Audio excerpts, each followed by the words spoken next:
Okay, so let's move on with voice note number 13, where I've started the discussion on the legalities of flying drones, plus the first aiders as first responders. The first 12 voice notes basically covered the entire aspect of first aiders considering themselves as first responders. I'm not going to go back and repeat myself now or say any of it again as a result of a voice note. However, many are probably wondering why I decided to combine both of them at the same time and hold the discussion as a sort of single series covered both. The reason being that in some instances we have the potential risk, and I use the word risk deliberately, whereby persons with drones could also eventually start, and I believe a couple of incidents have already occurred, where drone operators have in actual fact referred to themselves as first responders in order to go out and to assist with various bits and pieces, that might be happening within a local community. And I think it is vitally important to understand that even here, drone operators would not be in the same category as law enforcement, EMS, being ambulance and fire, and definitely not along those lines at all. And therefore, up front, I think it must be made quite clear that drone operators also do not have the right or any authority whatsoever to respond to any incident, any process that might be required in terms of searching for missing people, related incidents, looking for suspects that be on the run, and therefore these particular drone operators will also not be entitled to actually utilize any form of lights or siren on their vehicles, and of course they won't be able to exceed the speed limit and need to, in actual fact, comply with the Road Traffic Management Act in every single aspect as well. I want to bring this in and tie it in at this point with regards to drone operators of the private security service providers. And this one is a little bit on the controversial side as well, because even here, private security service providers ordinarily would not, in actual fact, fall into the first responder aspect. Bearing in mind that we've got to look at private security service provider in the industry, role players, response officers. We'd also have to consider the community policing firms, neighborhood watchers, and block watchers. And every single one of these categories, because here now, specifically not only for first aid aspect, but also in terms of the drone operator, operators may be attached to the neighborhood watchers, to the various CPF TTs, throughout the country, neighborhood watchers, block watchers, etc. And again, there could be this misconception that in order for them to be able to operate, they would have to be able to operate along the same lines as the responder, i.e. ambulance and fire, SAPs, metro, etc., etc. And ultimately, at the end of the day, we need to be 100% clear that there is no legislation which allows for drone operators to be considered, or indicating that drone operators should be considered as first responders. It's a totally different ballgame if you are a drone operator and attached to SAPS, because SAPS is considered the first responder. or within the first responder concept, whereas CPF is not. And I know many people are going to shout at me for that one. But remember that even as a CPF, CPF Neighborhood Watch and Block Watch, you have not been granted any authority of any kind, of any by legislation. And that is something to bear in mind and consider moving forward. To a particular grey area where neighborhood watches and block watches who are not operating under the auspice, under the umbrella, direction or otherwise of a community policing forum. But in essence, you guys can only go out and only be in a position to assist when you are officially on duty, you have officially booked on, and you are under the direct control of a SAPS member in whatever structure that particular precinct may have established as an internal policy or internal structure. So please bear this in mind, and I'm going to be controversial. And I want to say to everybody, if there is any legislation that says otherwise, please let me have it. Well, don't let me have it in that sense, but pass it on to me that I can have a look at it, and I can always retract statements of this nature. Right, so that was voice note number 13. We'll continue now in voice note number 14.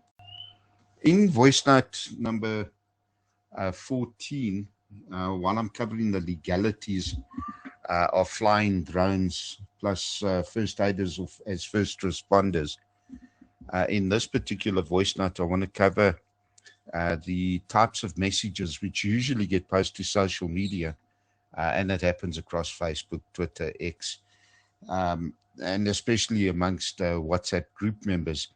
And these messages that usually get circulated are circulated in all types of groups, whether they general conversation, service delivery groups, information groups, CPF members, neighborhood watch members, and even on active crime sharing or emergency related groups of all nature. And what usually happens here is that somebody will post a message stating that there's somebody now flying a drone over my house, or they will ask the question, are people allowed to fly a drone over my house? Or there's a chappie standing on the street and he's got a controller in his hand, he must be flying a drone. And well, needless to say, what usually occurs in these situations is quite simply the fact that everybody else in the group will jump up onto the group and first things are, but that's not permitted, and it's against the POPI Act, and it's invasion of privacy, and no, it is not legal to fly drones over one's property, and it's not legal in this aspect. And there's various reasons that are given to, in actual fact, lead the community and the group members in particular into believing that flying a drones over an area is illegal. Now, when somebody with knowledge or understanding comes in and actually challenges that line of thought, or just out of the blue, somebody in their wisdom will jump onto Google or one of the AI programs, and they'll ask that same question. And then Google will provide all kinds of answers. And Google or AI, whichever way you look at it, will also then claim, no, it's illegal to fly drones over an area or over anybody's property because the law says it is illegal. Yet nobody in actual fact stipulates what law says it is illegal to fly drones over a property, and what law says it is an invasion of your property or of your privacy in terms of the POPI Act. Because the POPI Act, for starters, does not cover the aspect of people looking into your garden or looking over your wall or even taking photographs of, your backyard or whatever the case might be. And the very first thing that I would like to state is that if there were any such law that says it's illegal to do that, or if there is any such law which stipulates that it is illegal to fly a drone over your property, we would in actual fact, as a global community, probably have one of the most expensive lawsuits against Google Earth. That's point number one. And I'd like everybody just to sit back and let that resonate for a minute. Google Earth can fly over your property and take photographs and publish it. And I'm actually wondering who, in actual fact, gave them permission to do that. Did you? Or did you? Because I know I didn't.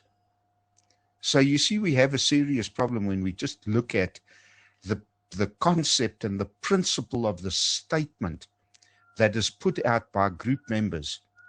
And even more scary is when it is put out by those, if I can say, are in a position of authority, like a group administrator who is perceived to be an authority on the subject, or better still, in terms of executive committee members, sector committee members, neighborhood watch committees, block watch committees, ward councillors, all of them will claim it's illegal. So I challenge all of you.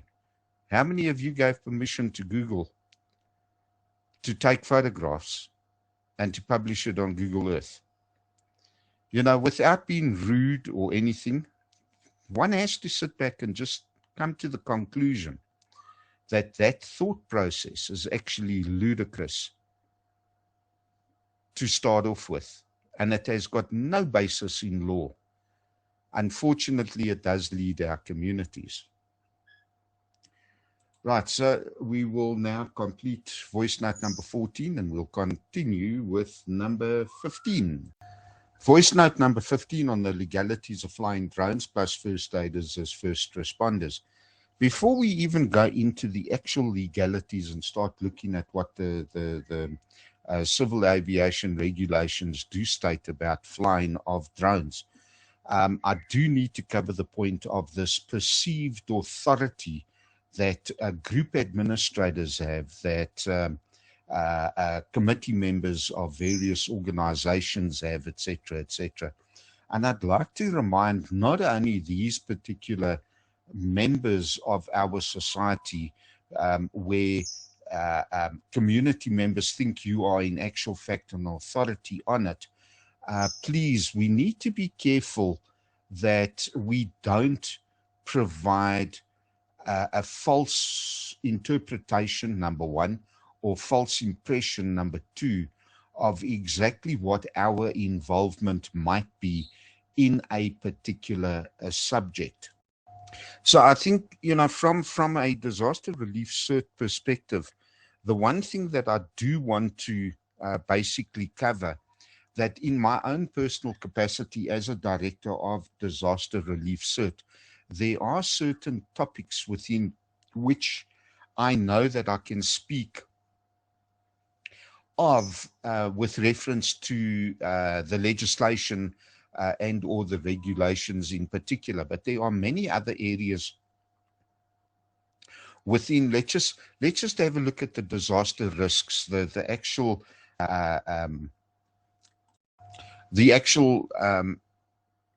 hazard profiles. That was the term that I was looking for.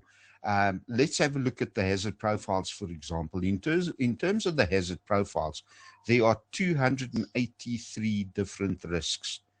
And to be quite honest with you, it would be very difficult for possibly any volunteer or even a full-time member, let's say, for example, of disaster management, to be able to have 100% knowledge of all 283 hazards or the risks within that entire hazard spectrum.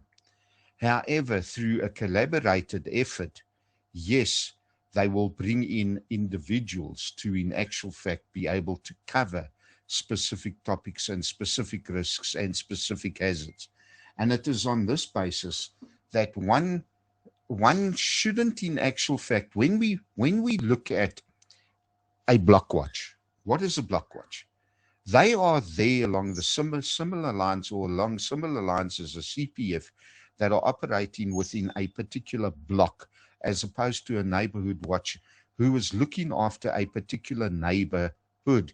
And then again, when we come into the community policing forums itself, we need to be able to understand what exactly is the perceived purpose of the block watch, the neighborhood watch, and of course the community policing forum. And we need to find that within the constitution of each and every single one of them. And when you look at the constitution of the CPF, I just want to look at the CPF because it actually rolls down into the neighborhood watch and into the block watch.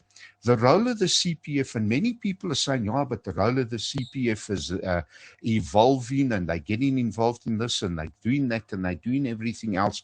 However, at the end of the day, the Constitution is quite clear, especially within the provincial constitutions. It's quite clear as to what the roles and the purpose of the community policing forum is. And ultimately, communities, when they see CPF, when they see the CPF logo, when they see CPF members wearing a CPF logoed Harvard's jacket or vehicle or whatever, they need to know that your role is specific to provide information between SAPS and the community and SAPS, and to be able to assist SAPS in their role.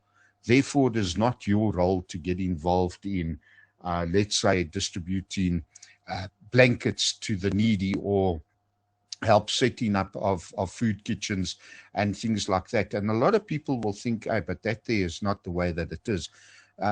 Different conversation, different subject, different discussion to be held.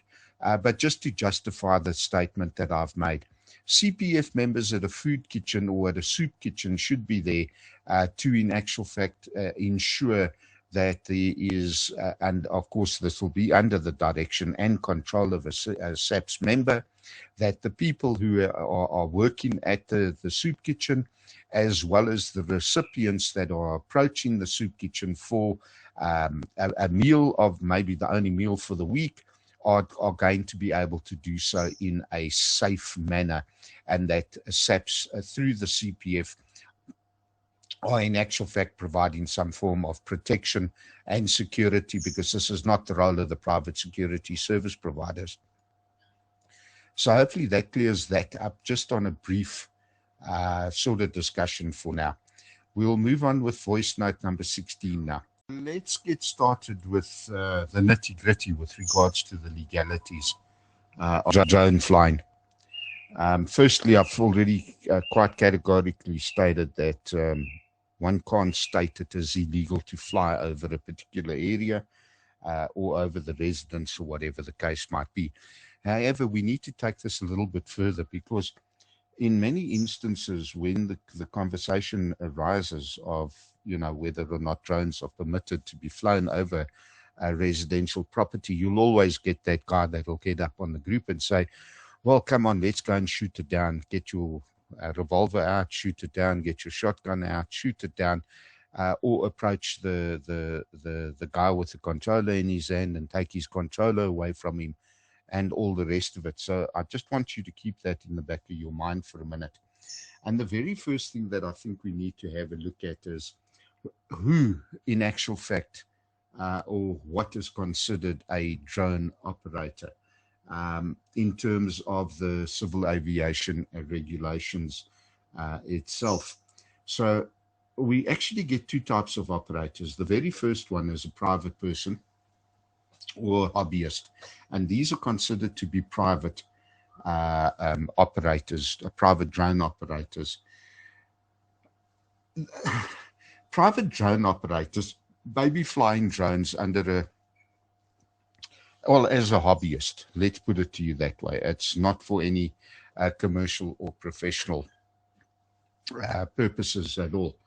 And as such, they don't go through the Civil Aviation Authority training and become licensed in any form or manner whatsoever. So in essence, if you have not been authorized by the civil, I'll try that again, my apologies. If you are not authorized by the South African Civil Aviation for commercial, corporate or non-profit drone operations, your drone flights are considered as private operations. And as a result of being a private operator, there are various prohibitions in place, which means that you are not allowed to, in actual fact, fly a drone according to those prohibitions, which I think we'll cover in a separate voice note on the next video. Next voice note. All right, so that being said, one then needs to look at the alternative. A private operator is somebody who is not South African Civil Aviation Authority licensed, then surely there must be some form of licensing that can be obtained by drone operators who are specifically looking at providing drone services on a commercial and professional basis. And it is at this point that firstly, these drone operators, the licensed drone operators, do have to go through adequate training before any type of certification or licensing is actually granted by the CAA as a whole. So when we have a look at a drone operator who has gone through adequate training, that will be through one of the accredited drone training facilities or centers, they will then be issued with a CAA RPC, and the RPC will in actual fact provide them with a remote pilot certificate, in essence, meaning that they are authorized as an authorized individual to pilot an unmanned aircraft, which is the correct term for a drone. As per the CAA regulations, an unmanned aircraft is what a drone actually is. Then in addition to that, the USOC is also provided, that's the Unmanned Aircraft System Operator Certificate, and that will provide the drone operator with the authority, or they are therefore authorized individuals or companies to operate drones commercially, but within strict regulations. And then one of the other documents that are provided are the OPSPECs. These are the operation specifications, and they set out the standards and requirements issued by the CAA, which ultimately define the conditions, the limitations, and scope under which an operator may conduct their approved aviation activities. And I think just on the point of aviation activities, I want to end this voice note and pick up on voice note number 17. The legalities of flying drones plus first aiders as first responder voice note series and discussion. This is voice note number 17. In voice note number 16, there were a few particular phrases that that come up in terms of the terminology used when it comes to flying of drones. And the first one, as I mentioned, was the unmanned aircraft, and that is what a drone is actually legally considered to be. Take note, it is an unmanned aircraft. It is an aircraft, okay? Ladies and gentlemen, please be advised that a drone is an aircraft. It is not a toy. It is an aircraft. It is the same category of a vessel, a machine that you will see fly overhead between airports. It is the same category of vessel that is used when you see a helicopter flying overhead or a jumbo jet, etc., etc. Please, you need to really and truly grasp the concept that a drone is an unmanned aircraft. In other words, it is an aircraft that does not have a pilot seated on board.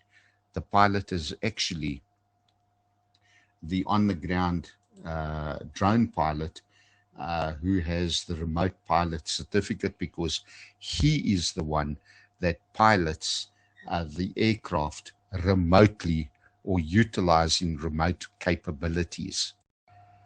And then I think the next, and there may be other definitions and phrases that come up as I proceed through the discussion, but the next one in particular that I wanted to cover was with regards to the operation specifications, because it is the op specs which provide the conditions and the limitations and the scope under which the drone operator may conduct their approved aviation activities. Take note, we are back into that legal phrase and specific phrase called aviation, i.e. your standard aircraft as previously described. So we are definitely looking at very specific legal concepts that need to be understood here. As I said, this is not a hobby. This is not like getting a little toy plane and flying it around your backyard. These are actually considered to be aircraft. So we need to grasp that.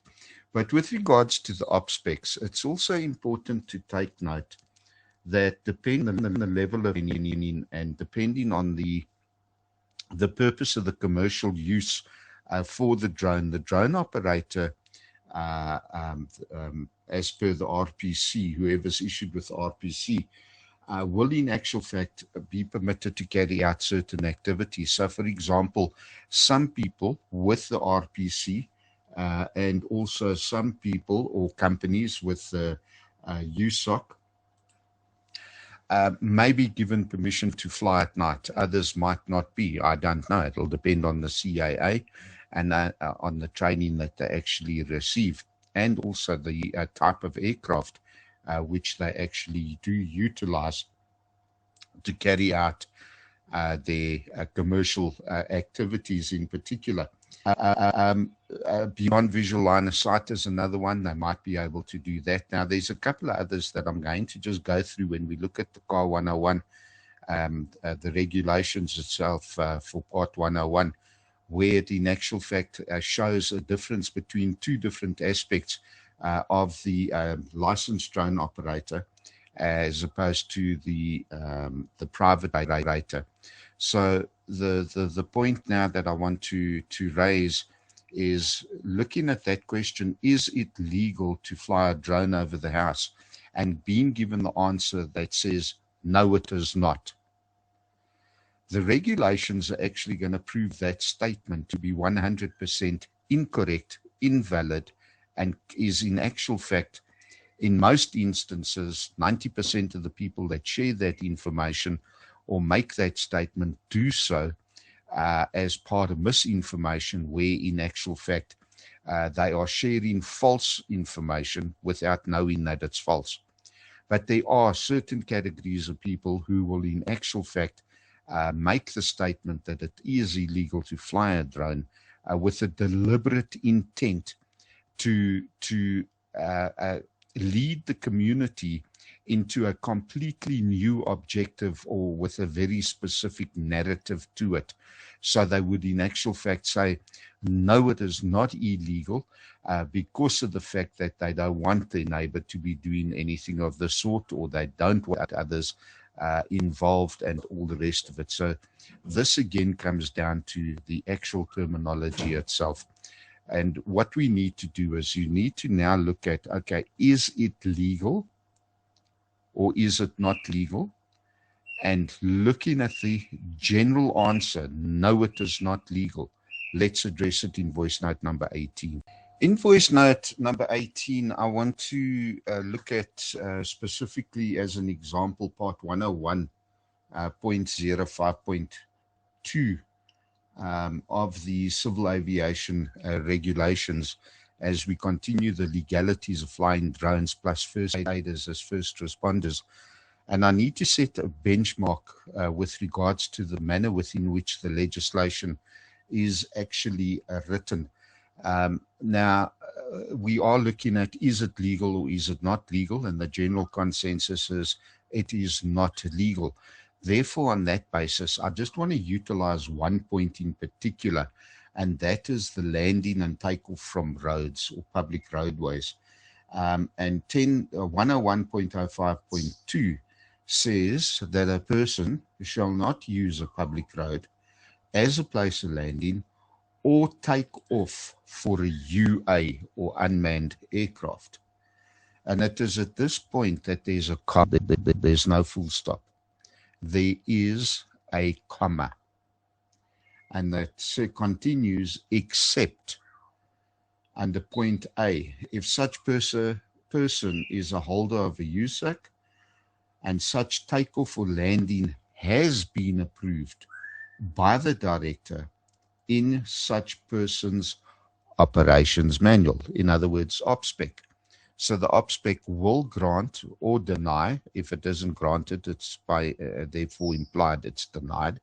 So in the drone operator's OPSPEC, it will stipulate that he or she is permitted to take off and land on a roadway. And of course, B says when approved by relevant local authority. So it has to also be approved by the relevant local authority. And this, I stand to be corrected, but I would imagine would have to do with the actual approval by the local air traffic controller, which then grants the permission within their a specific airspace to allow for such takeoff and landing in that particular roadway as per whatever flight plan that drone operator has filed. So in closing on voice note number 18, I want to be quite clear about this. When people read part 101, and we can go through every single one of the aspects, and we're going to address that private property aspect in a moment, probably in the next voice note. And then in the voice note after that, I just want to quickly go through various aspects of part 101 where a licensed a drone operator who is in possession and is a holder of a USOC has in actual fact been granted permission to do things. And then we will look at the contra to that with regards to a private operator. So just looking at it at this moment in time, it is therefore implied quite categorically that a private operator, therefore a person who does not have a USOC or an OPSPEC, may not take off on a public road or land on a public road. So if the question were to be asked, can I fly my drone off of this road? And the general answer is no, you can't. That answer is wrong, categorically wrong.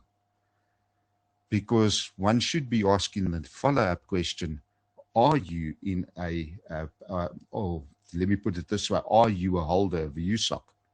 Yes or no? If the answer to that question is yes, then it is legal to take off and land. But if it is, if you are not in possession of a USOC, then no, you may not take off or land on a road. And take note that that is a public road, okay? If you are out on a private farm, out in the rural areas, and you've got a roadway running up to the farmhouse or whatever, and you do fly your drone out in that area, that's all fair and well, as long as it is in actual fact not a public roadway. And the USOC is the unmanned, and I hope I'm pronouncing it the right way. It's just the way that I'm pronouncing the what's the word I'm looking for now? Sorry, the acronym. The acronym for an unmanned aircraft system operators certificate. So remember, whenever there's one question that's asked, there's usually a follow-up question, which should also be asked in order to determine which of the two answers it is. Yes, you've got the operator certificate, you can do it. No, you haven't got the operator certificate, then you can't do it. But there again, even if you do have the operator certificate, there is in actual fact a follow-up question to it. Does your OPSPEC permit it? If the answer is yes, then you can do it. And if the answer is no, then you can't, in actual fact, take off from a public roadway or road, and you're also not allowed to land on it. So you see, not every single question is just a yes, no. There could be the follow-up, and I think that is the point that I want to bring across, that we do, in actual fact, follow up with the correct question that needs to be asked. Voice note number 19, the legalities of flying drones plus first aiders as a first responder. I've now just covered the concept of, a follow-up question to the original question to determine which level you are going to go to next. And it is on this basis that it becomes quite clear, as I mentioned in the previous voice note, that if you do have a USOC then, and of course an OPSPEC, and your OPSPEC gives you the permission to carry out certain functions, then of course you may do so, whereas private operators, you are not allowed to do so. And I think in this particular part of the voice note and the discussion, I just want to quickly cover some of the points where licensed RPC, USOC, OPSPEC, the remote pilots are permitted to carry out certain functions and certain activities within the commercial aspect. And remember, that is a commercial, corporate, and non-profit drone operator or operations, and are appropriately licensed by the Civil Aviation Authority. So as long as the OPSPEC says the following, they may use a public road as a place of landing or takeoff. They may operate a unmanned aircraft in controlled space. They can also fly within a radius of 10 kilometers from the aerodrome reference point. And I just want to double check that 10 kilometers, because I remember there was a discussion. Somebody was saying 15. So I just want to pause this and just read the actual car to be 100% correct in terms of the statement. Otherwise, the infographic will have to be edited and modified. All right, so part 101.05.10b, it is within 10 kilometers. So a licensed RPC drone operator may, in actual fact, fly within 10 kilometers of an aerodrome reference point. They may also fly within restricted or prohibited airspace, and of course this will be dependent on the authority provided by ATC as well as the OPSPEC. They are also permitted to fly adjacent to or above a nuclear power plant, prison, police station, crime scene, court of law, national key point, or strategic installation. They are permitted to operate the drone or UA at night, and they can also fly overhead any person or group of people or within a lateral distance of 50 meters of any person. So, yeah, again, there's a statement, no, you're not allowed to fly over people and you're not allowed to fly over property. Well, part 101.05.13 actually does provide a licensed drone operator with that right to do it. And now here comes the major point. That argument of property is actually not true and correct. Allow me to explain this. Right, so let's go back to the civil aviation regulations, and we are looking specifically at part 101.05.14, which is under the heading. Take note, the headings are not in actual fact part of the legislation or the limitations, restrictions, or permissions. They are provided for ease of reference. They are a reference purpose inclusion in any regulation or any legislation that might be published. And in this particular case, it clearly stipulates operations in the vicinity of property, structures, and buildings. That is the heading. However, 101.5.14 sub-reg 1, a person shall not operate a UA within a lateral distance of 50 meters from any structure or building. And there's a comma after that. The word property does not appear in that particular regulation. And then, of course, there is the unless such person is a holder of a USOC and the operation has been approved by the director and has obtained permission of the owner of such structure or building. There is no word property. And take such measures as are necessary to ensure the safety of all persons on the ground accessing such building or in the vicinity of such structure. It is only building and structure. It is not property.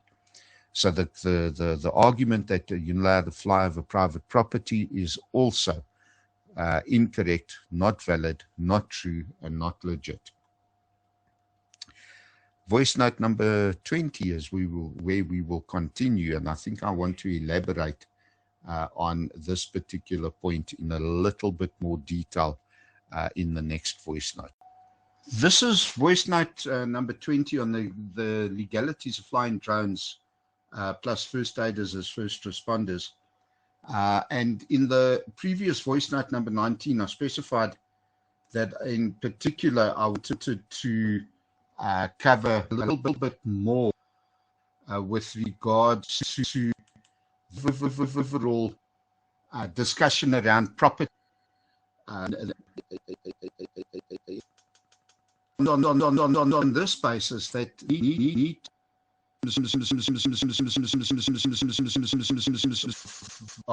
of what the regulation actually says, and I will look at this from a little bit of a different angle and perspective as well.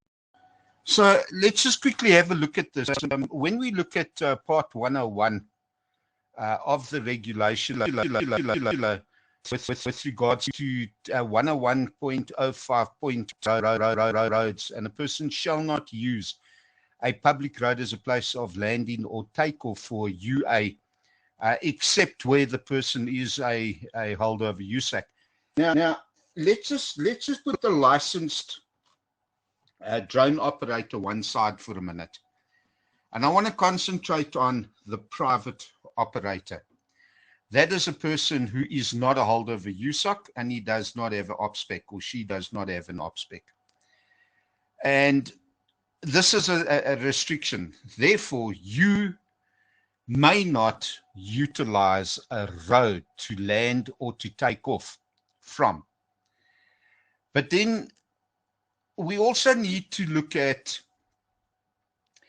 the part 101.05.15 that's under the heading operations in the vicinity of public roads. So what the regulations have now done, they've covered specifically from a roadway, but now under 0.15, they are talking about in the vicinity of public roads. A person shall not operate a UA over a public road, along the length of a public road, or at a distance of less than 50 meters from a public road, unless you have a USOC, an OPSPEC, and it's been approved by the director. And even there's a little bit of a limitation to those with the USOC and an OPSPEC. The road must be closed just as a matter of interest for public use, and that reasonable care has been taken to ensure the safety of road users. So as a private operator, you may not fly over a public road, along the length of a public road, or at a distance of less than 50 meters, because everything else doesn't apply to you. You are not a licensed drone operator, ultimately, to put it in simplified terms. And just briefly, I want to cover 101.05.13 under the heading of operations in the vicinity of people. A person shall not operate a UA directly overhead any person or group of people, or within a lateral distance of 50 meters from any person, unless such person is a holder of a USOC, therefore an OPSPEC, and it's been approved by the director, is an operator of such unmanned aircraft system, and is under the direction of an operator of the system itself, the UAS. Or the group of people forms part of an operation of a UAS is under control of the operator of the UAS, and adequately provisions have been made for their safety.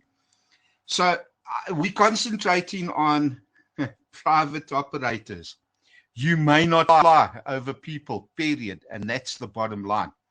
And as I've already said, we've covered 101.0514, but I said I wanted to cover this in more detail because I want to bring everything together. And a person shall not operate a UA within a lateral distance of 50 meters from any structure or building. And now I want to say to every single private operator who owns a drone and who is not licensed in any way, form, manner, or otherwise, regardless of who you are, whether you bought a drone for your kid, whether you bought a drone for yourself, being a kid at heart, whether you're a private security service provider, whether you are Joe Bloggs down the road that just wants to do this for the benefit of a community, it's irrelevant.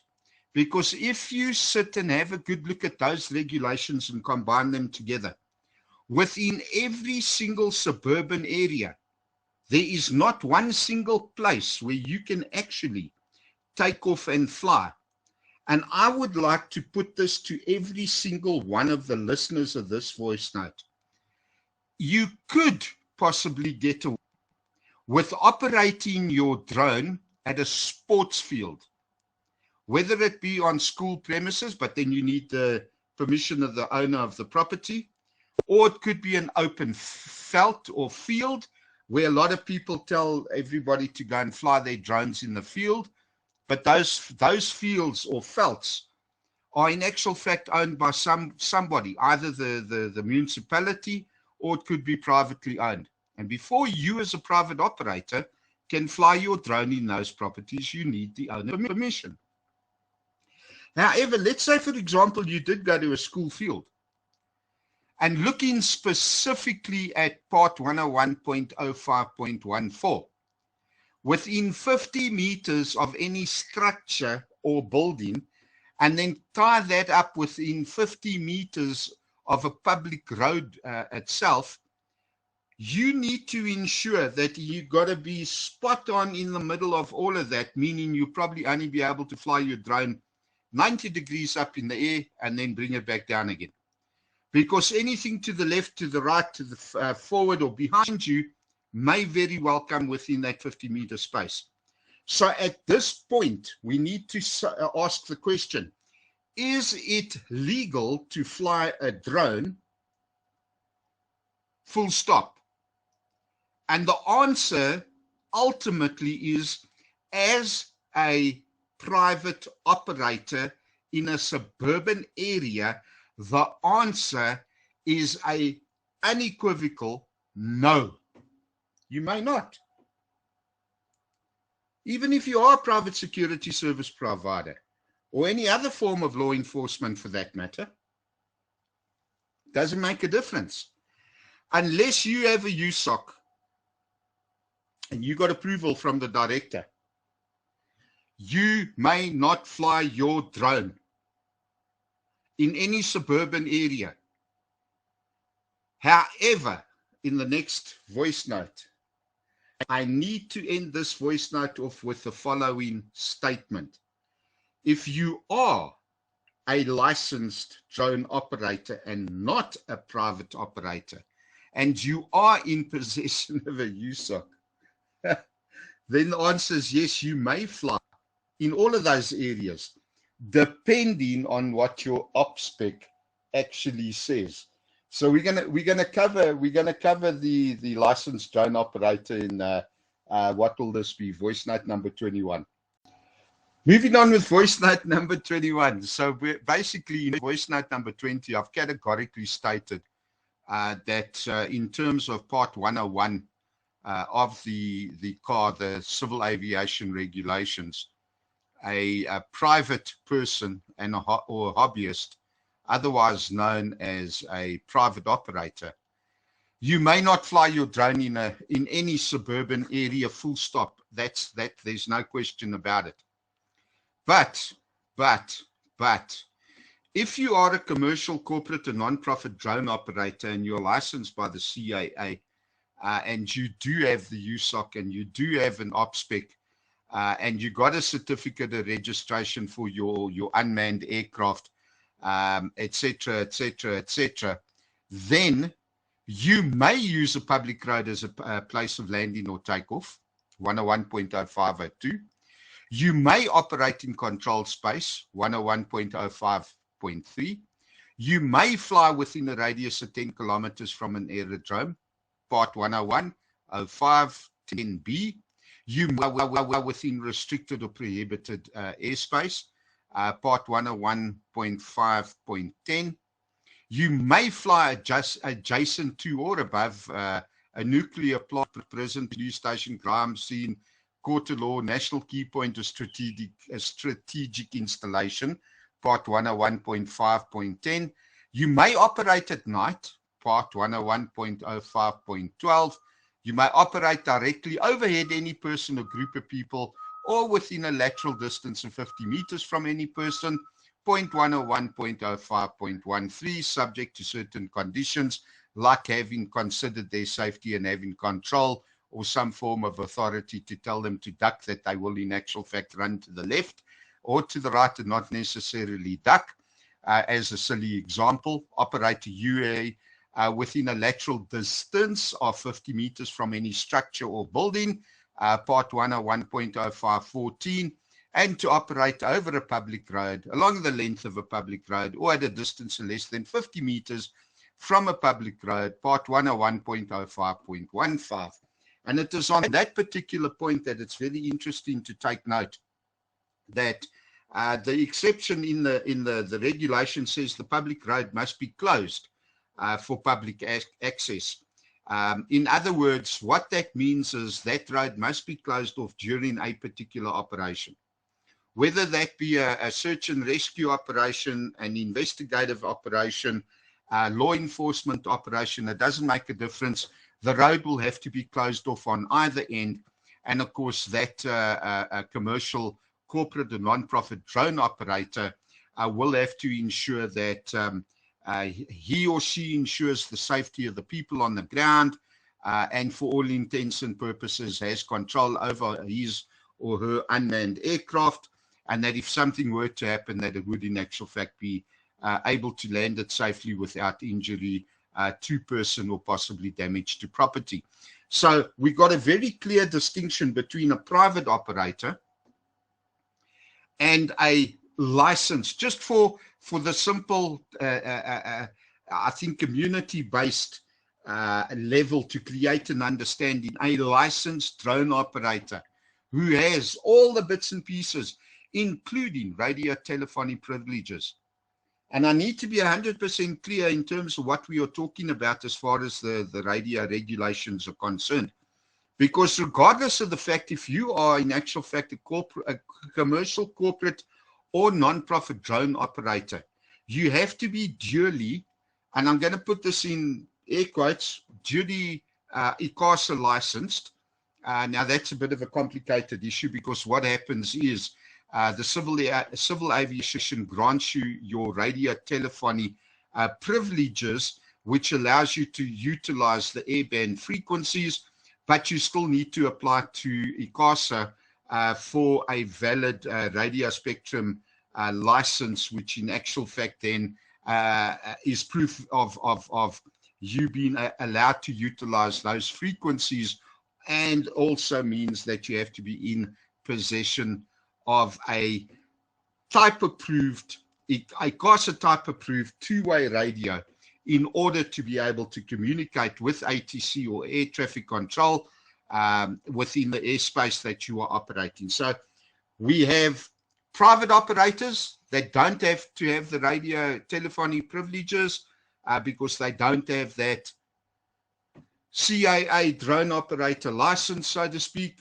whereas your commercial, your corporate and non-profit drone operators will have to comply with all of these aspects without fail. And this is now where it becomes a problem in terms of the question, is it legal to fly drones, or are people allowed to fly drones? Private operator, answers no. Licensed drone operator, the answer is yes. So our community needs to understand that it's not a simple no, because there is that exception, specifically for licensed operators. And because they are operating in a commercial, a corporate or non-profit capacity, they will have very specific goals that need, or goals or intentions as to why they fly a drone. So for example, within your private security service provider networking and functionality, even firstly, the drone operators have to be licensed, but the company, the actual private security service provider, must in actual fact be licensed as well and registered as well. Don't think that just because you have employed a licensed drone operator, that licensed drone operator has to work and operate under the control of the commercial, corporate, or non-profit drone operators company privileges that are granted in terms of the regulations. So I hope I'm drawing a distinct conclusion between, are you allowed to fly a drone? No, if you are a private operator. Yes, if you are a licensed drone operator within this, the regulation requirements. So again, let's close this off and move on to voice note number 22. Okay, voice note 22, as we move on with the legalities of flying drones plus first aiders as first responders. I included the first aider as a first responder aspect because of the fact that there's a lot of times, like for example, within the private security service provider, Blockwatch, Neighborhood Watch, and CPF entities, they are not structures. Please, people, if you are a CPF, you're not a structure. If you're a Blockwatch, you're not a structure. If you're a Neighborhood Watch, you're not a structure. You are a CPF, a Neighborhood Watch, or a Blockwatch. If you're private security service providers, you are a security service provider.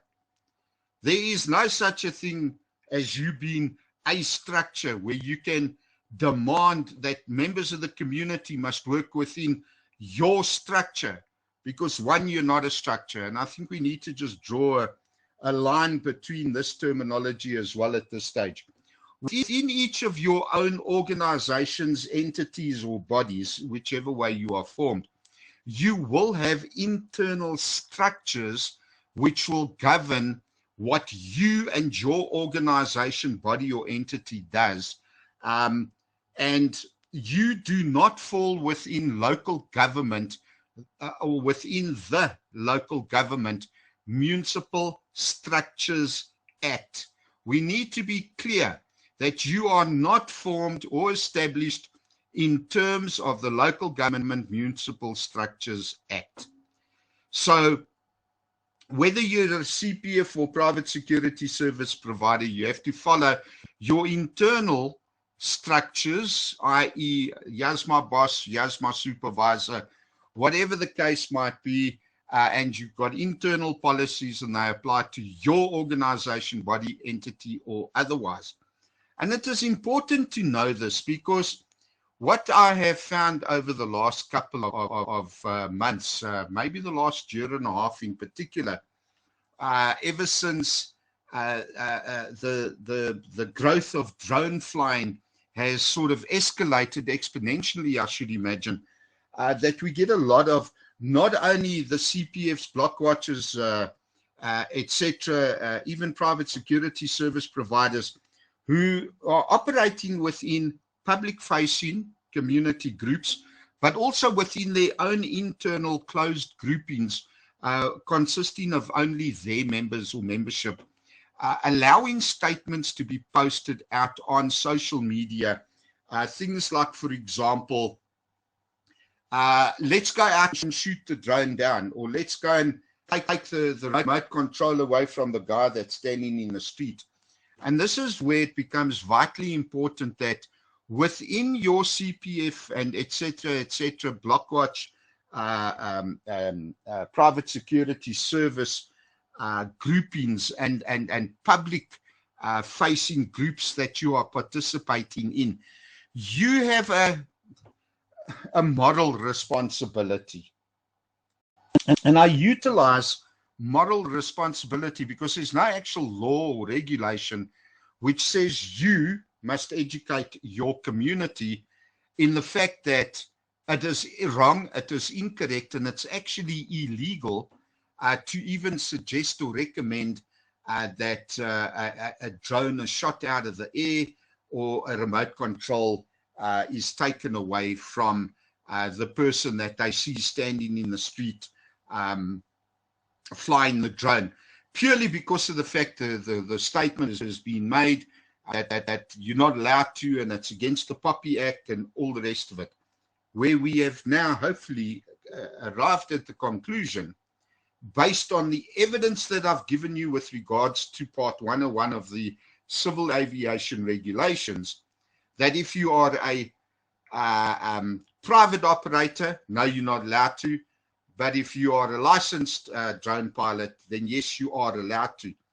Which then also means that, look, licensed drone operators hopefully have got a little bit more savvy not to bring a drone down over your property and go and spy inside of your bedroom, that kind of thing, whether it be at day or at night.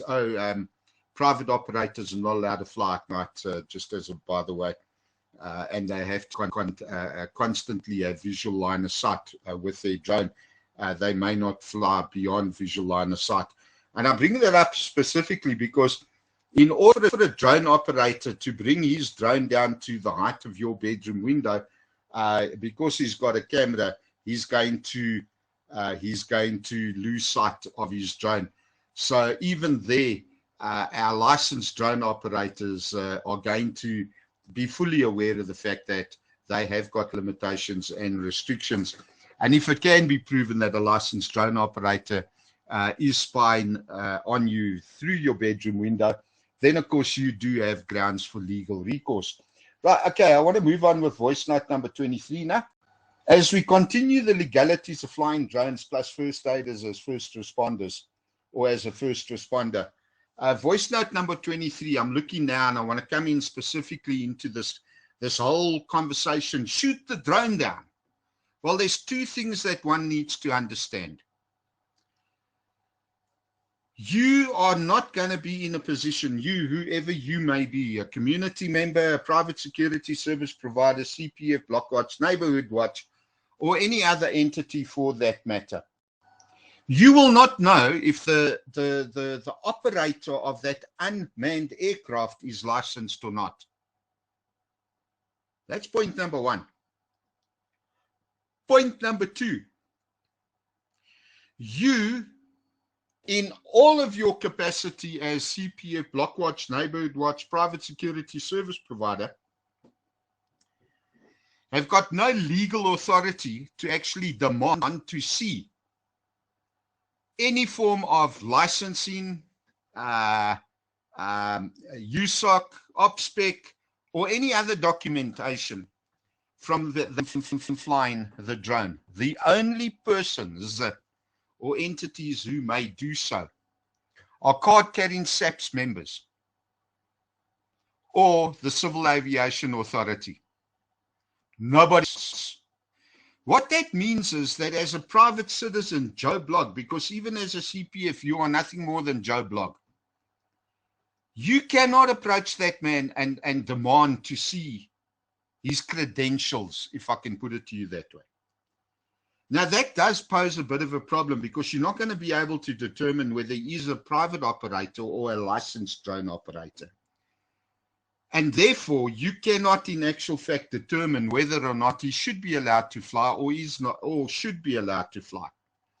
And there's two things that I want to bring to your attention, specifically to your licensed drone operator. We already know that the private operator shouldn't be there, and the only persons that can deal with that operator is SAPS, meaning that regardless of who you are, private security, service providers, block watchers, neighborhood watchers, CPFs, non-profit companies, I don't care who you are, your route of and avenue for assistance is to contact SAPS, and then SAPS can come out, and SAPS do actually have a list of the various offences that a private operator can be charged with.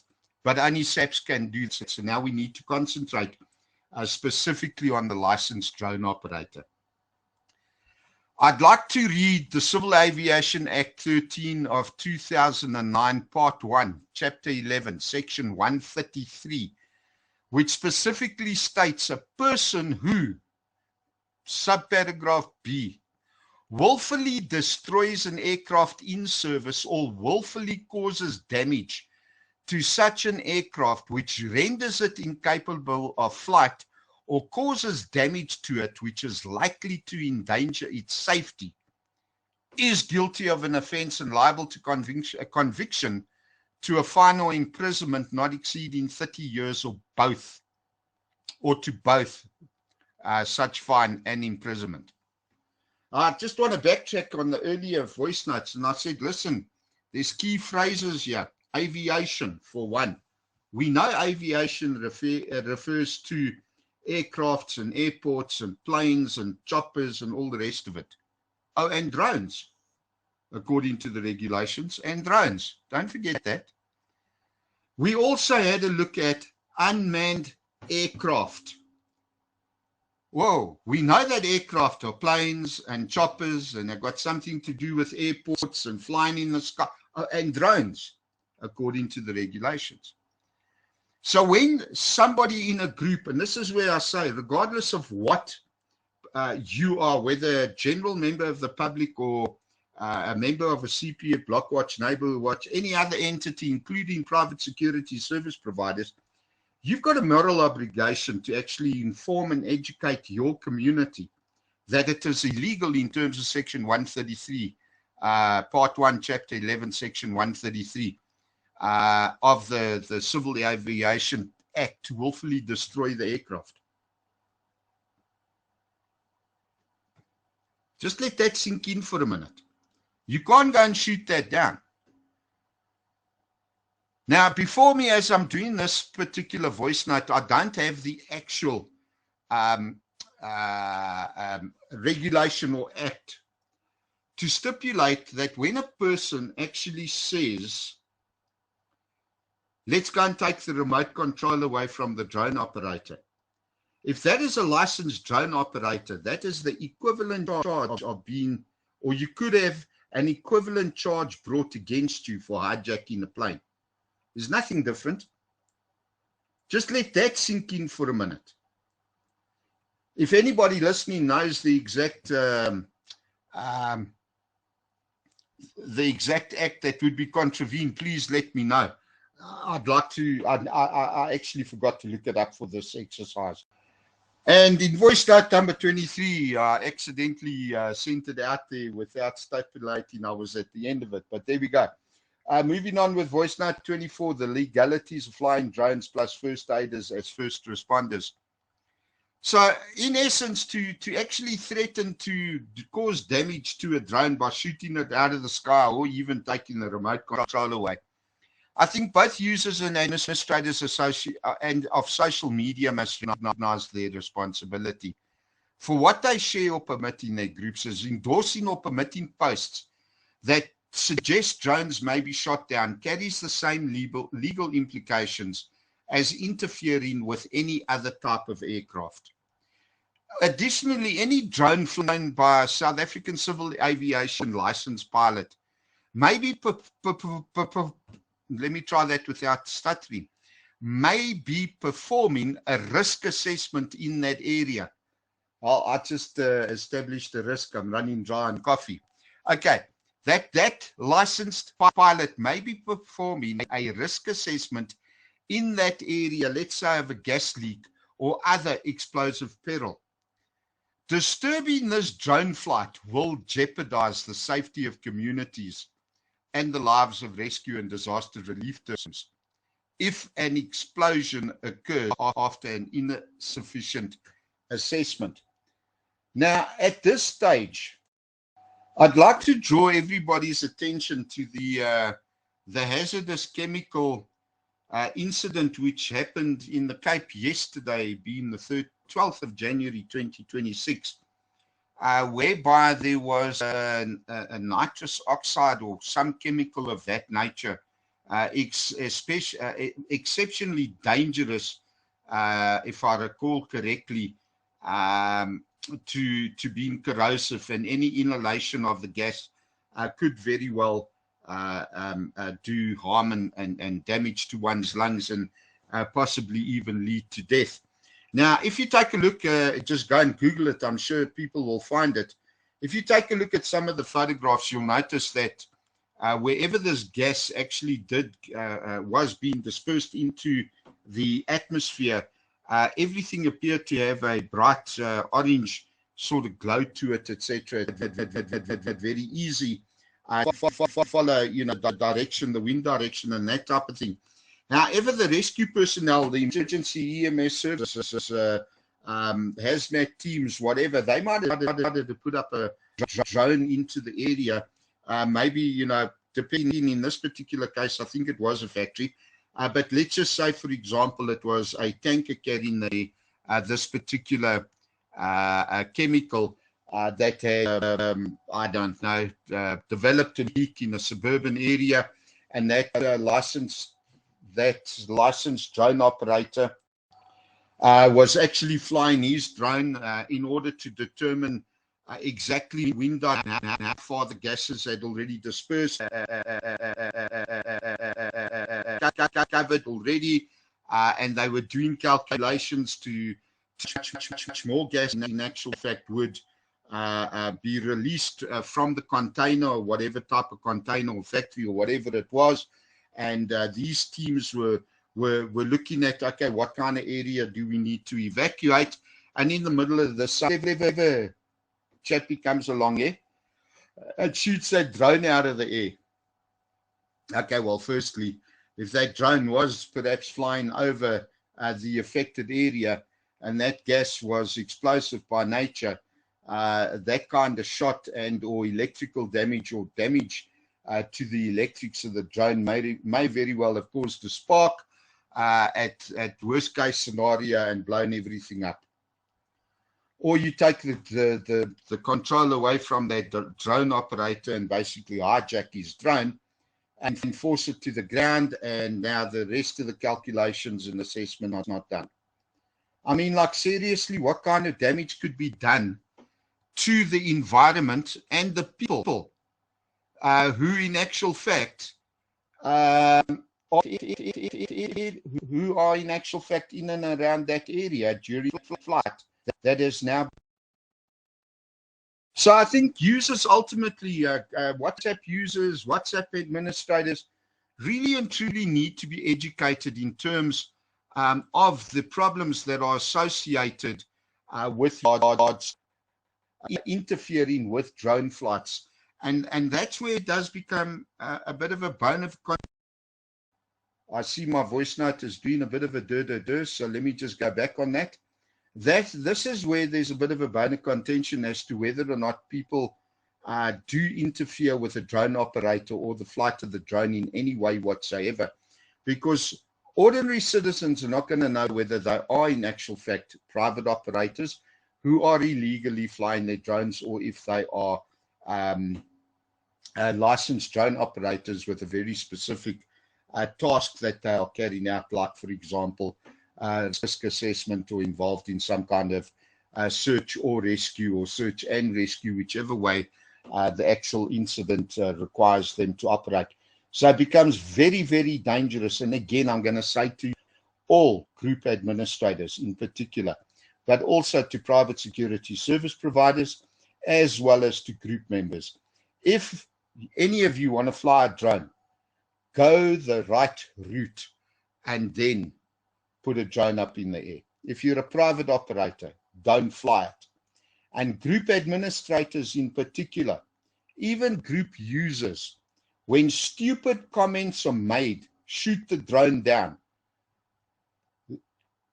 You have to voice your displeasure at those posts and request that they are deleted.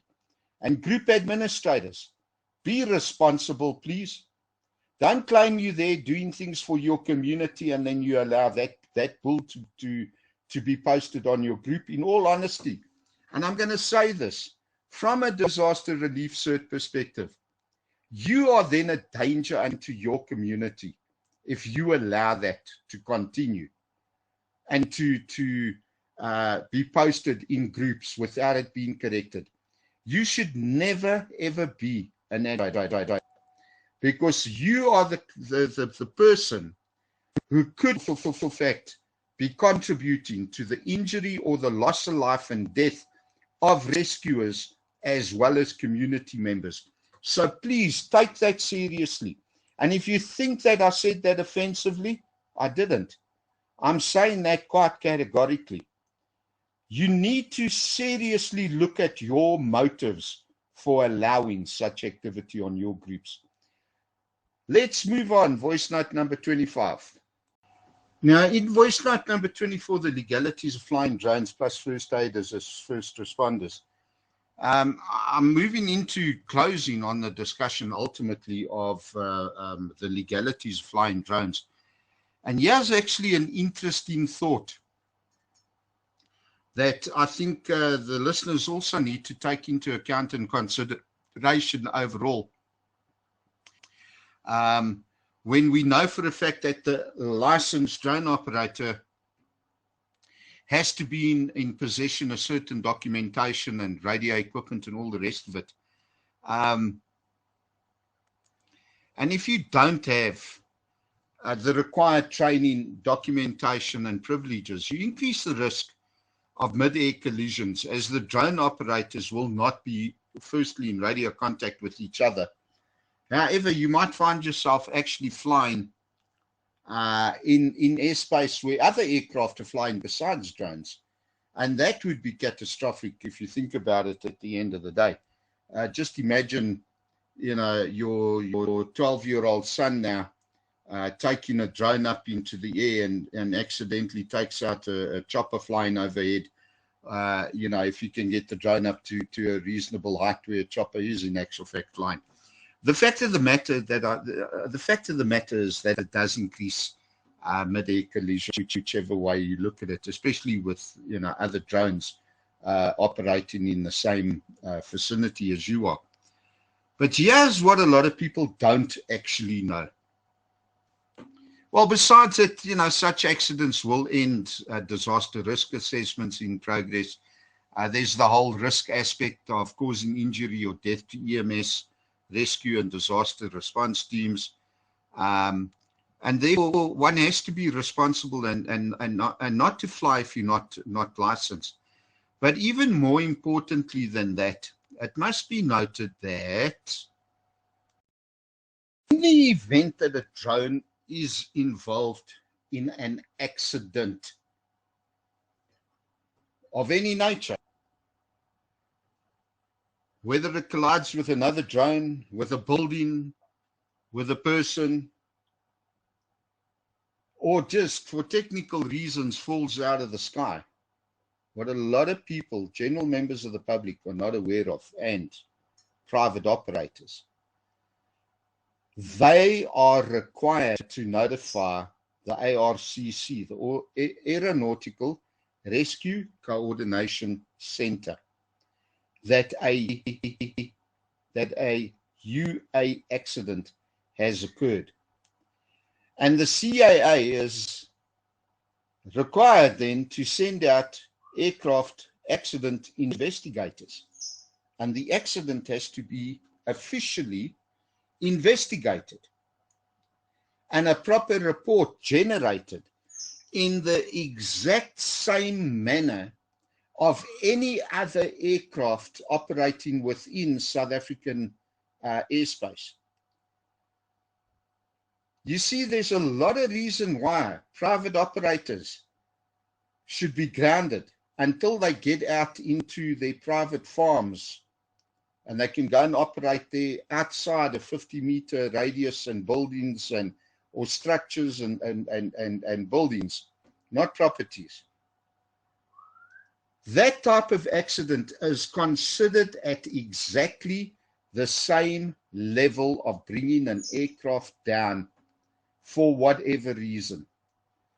So in closing, ladies and gentlemen, I need to appeal again to group administrators, to entities and bodies such as CPFs, private security service providers, block watchers, neighborhood watchers, and in particular to social media users.